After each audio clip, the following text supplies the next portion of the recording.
আলম হাসানের টার্গেটই হইতাছে বিবাহিত মেয়ে। ইমরান বিপিরে সালাম দিছি, সালাম দেওয়ার পরে ভয়ে আর কিছু কই নেই যে আলম যদি জানে গালাগালি করবো, এই জন্য আর কিছু বলি নাই। পরে ওই ইমরানে আলম লেগিয়ে বলছে যে কি ভাই এরা কি আপনার বউ? তখন আলমের ভিতরে সন্দেহ ঢুকছে, কারণ আলম কোন একটা শপিং মলে একটা মেয়ে নিয়ে গেছে, সেটা ইমরান বিপি আর সুমাইয়া দেখছে, সুজনে দেখছে। দেখার পরে বলতেছে কি যে এটা বউ নাকি, না আমার ছোট বোন। উল্লেখ কোনো হয়নি, ওনাদের এলাকার সবাই জানে সত্যিকার আগে একটা বিয়ে হচ্ছে।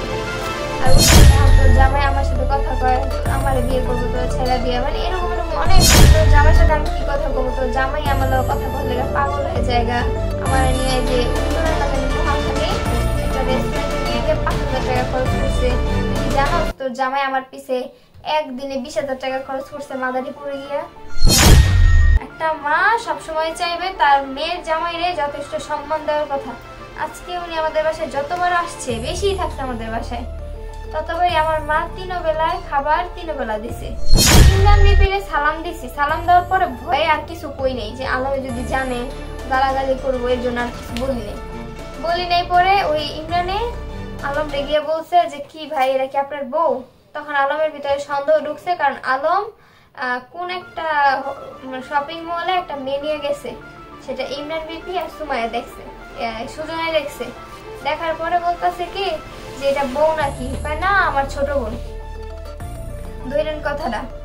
তো সেই দিনই একটা মেয়ে নাম আয়শা নামে একটা মেয়ে আছে, ওই মেয়ের সাথে আলম হাসানের কয়েকদিনের সম্পর্ক ছিল কয়েকদিনের। তারপরে হইতাছে কি ওই মেয়ের বিষয়টা হঠাৎ করে দেখলাম আলম হাসান একটা স্ট্যাটাস দিছে, ওই মেয়েটা একটা স্ট্যাটাস দিছে, তারপর দুজনের স্ট্যাটাস এক হয়ে গেছে। তখন সাথে সাথে আমি ওই মেয়ের মেসেজ দেখে কে তোর আমার জামাইয়ের সাথে কি তোর কথা হয়? তখন কইতাছে কি যে তোর জামাইয়ের সাথে আমি কি কথা বলবো, তোর জামাই আমার কথা বললে পাগল হয়ে জায়গা। আমার নিয়ে যে উত্তরা মহাখালী একটা রেস্টুরেন্টে নিয়ে গিয়ে 5,000 টাকা খরচ করছে। তুই কি জানোস তোর জামাই আমার পিছে একদিনে 20,000 টাকা খরচ করছে মাদারীপুরে গিয়া? হ্যাঁ, এখন তোর জামাই আমার সাথে কথা কয়, আমার বিয়ে করবো, তোর ছেড়া দিয়ে, মানে এরকম অনেক কথা। এগুলা হওয়ার পর থেকে তার সাথে আমার ঝামেলা হওয়ার পর আবার চিন্তা করছি আমার আগে একটা পাস্ট আছে, আমার এখন এটা নিয়ে ধরে থাকতে হবে। আচ্ছা, পাস্ট নিয়ে আমি যদি একটু আপনাকে কোশ্চেন করি, পাস্ট নিয়ে যদি কোশ্চেন করি, আলম হাসান বলেছে যে আপনার যে আগে বিয়ে হয়েছে সেটা সে জানতো, জেনেও কুমারী উল্লেখ করে আপনাকে সে নতুন করে বিয়ে করেছে। কুমারী উল্লেখ কোনো হয়নি, ওনাদের এলাকার সবাই জানে শর্মিলার আগে একটা বিয়ে হয়েছে, আর উনি কুমারী উল্লেখ করাই হয়নি। আমি বলতে চাইতেছি যে সে তো কাবিনে দেখালো যে কুমারীর লেখা, কাবিনে কুমারী লেখা। আমি ভাই আমি এগুলো জানি না। উনি ওনাদের কোর্টে নিয়ে গেল, ওনার যে বন্ধু ছিল ওই বন্ধু আমাদের বিয়ে পড়াইছে।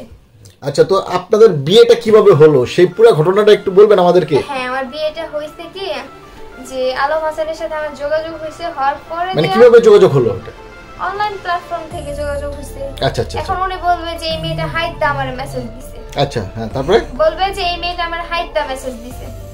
এখন হচ্ছে আলম হাসানের আইডি আমার সামনে দিয়ে গেছে, আমি টিপ দিয়েছি, উনি অ্যাকসেপ্ট করে ফেলছে। আচ্ছা, অ্যাকসেপ্ট করে ফেলার পরে দিয়ে উনি নিজে একটা রিয়েক্ট দিছে। রিয়েক্ট দেওয়ার পরে আমি বলছি কি আপনি কি আসলে আলম হাসান পরে আপনার কি মনে হয়?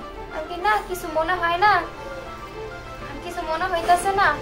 আর হইতাছে যে আপনার যে তাই আমার মাথা ঘুরে গেছে, বুঝছেন?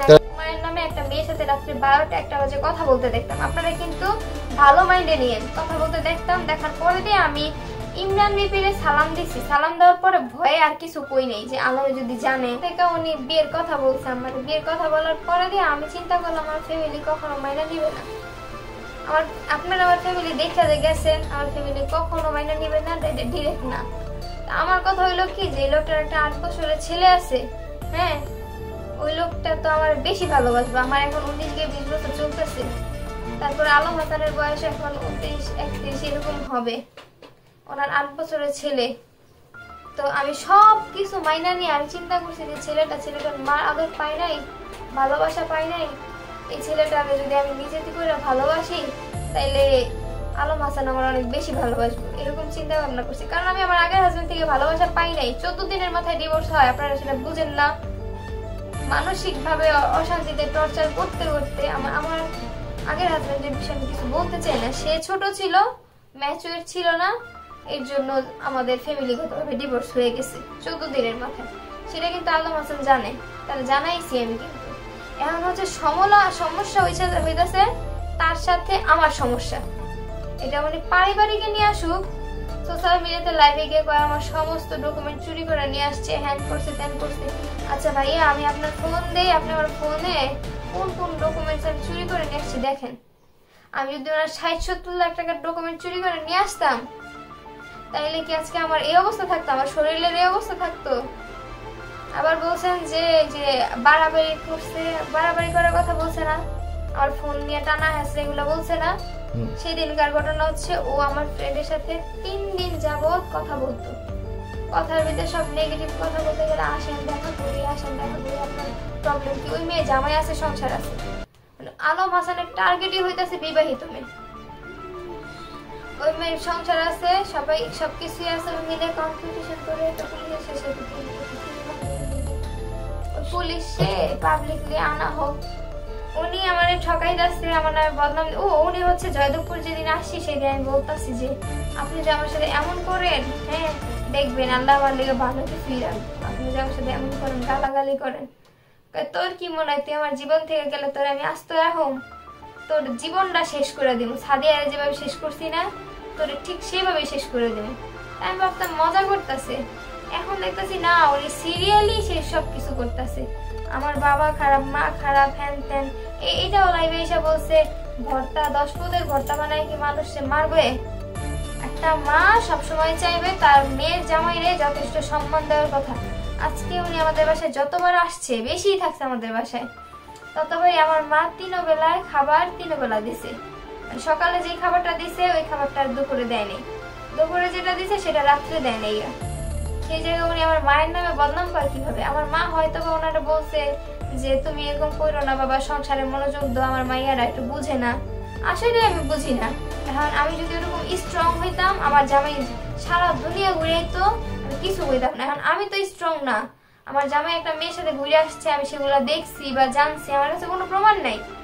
হ্যাঁ, এখন আমি আমার দিক থেকে আমি কিভাবে সহ্য করবো? যদি আমার ডিভোর্স দিয়ে থাকে তাহলে আমার এখানে কিছু বলার নাই।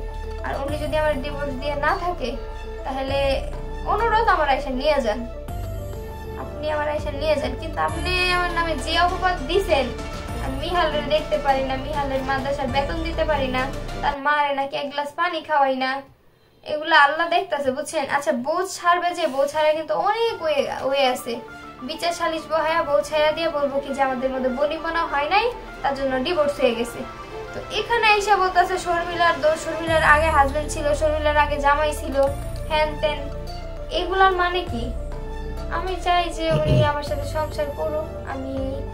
উনি তো বলছে যে উনি আমার সাথে সংসার সম্ভব না, বুঝতে পারছেন? যার জীবনে অনেক মেয়ে থাকে তার তো বউ আর ভালো লাগবে না।